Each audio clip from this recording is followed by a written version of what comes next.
Okay, in this video, I'm going to explain to all of you about how to make a floating nightstand. Okay, first of all, we have to make existing wall with rotated rectangle. Start from here, so then we can set the line with any size, maybe around 3 meter or 2000 millimeter. So then we can set the thickness around 150 millimeter.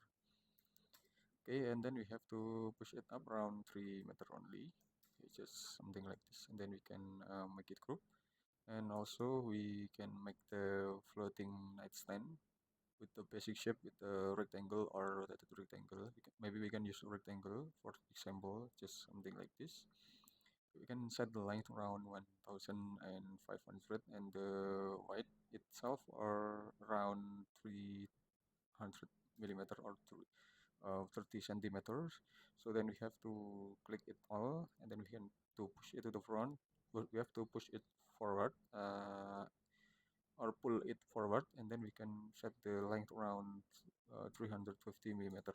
It's enough. So then we can make the um, okay, we can make the elbow in here. We can use the basic shape with a circle and then start from here, and also we can make it here, or maybe we can make it group first, so then we can make the circle.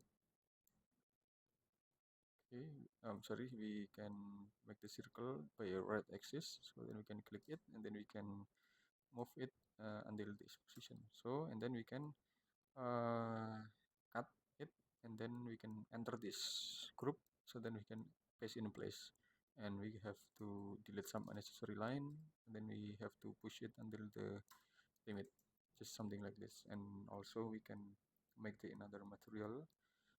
We can choose the another material in this position with maybe we can choose this, and we can choose the another material of the basic shape. Okay, we can select it, except this position, so then we have to select this.